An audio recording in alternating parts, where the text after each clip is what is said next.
Hi friends, good morning. எல்லோரும் எப்படி இருக்கீங்க? நல்லா இருக்கீங்களா? ஃப்ரெண்ட்ஸ், நம்ம இன்றைக்கி பீட்ரூட் பற்றி பார்க்க போகிறோம். பீட்ரூட்டில் நிறைய பெனிஃபிட்ஸ் இருக்குது நமக்கு. இது நினைவு ஆற்றலை நம்மளுக்கு அதிகப்படுத்தும். அது மட்டும் இல்லாமல் பார்த்தீங்கன்னா, ப்ளட்டில் இருக்க கொலஸ்ட்ரால் கம்மி பண்ணுறதுக்கு இது ரொம்ப ரொம்ப ஹெல்ப்பிங்காக இருக்கும். அதுக்கப்புறம் பார்த்தீங்கன்னா, குழந்தைங்களுக்கு ப்ளட் இல்லாமல் இருக்குது இல்லைங்களா? ப்ளட் இல்லாமல் இருந்தால் அடிக்கடி நம்ம பீட்ரூட் ஜூஸ் கொடுத்தா கண்டிப்பாக குழந்தைங்களுக்கா இருந்தாலும் பெரியவங்களுக்காக இருந்தாலும் நமக்கு நிறைய ப்ளட் சேரும்.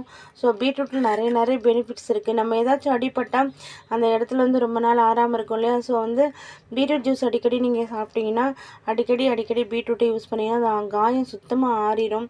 அது மட்டும் முடி வளர்ச்சிக்கு, கண்ணுக்கு, எல்லாத்துக்குமே நல்லது. பேட் கொலஸ்ட்ராலை கண்டிப்பாக இது குறைக்கும். பீட்ரூட் நீங்கள் வீக்லி 2 டைம்ஸ் நீங்கள் பீட்ரூட் ப்ரிப்பேர் பண்ணி இந்த மாதிரி பொரியலாகவும் சாப்பிட்லாம், இல்லைன்னா நீங்கள் ஜூஸும் குடிக்கலாம். நீங்கள் பீட்ரூட் ட்ரை பண்ணுங்கள் ஃப்ரெண்ட்ஸ். தேங்க்யூ ஃபார் வாட்சிங். Bye bye friends.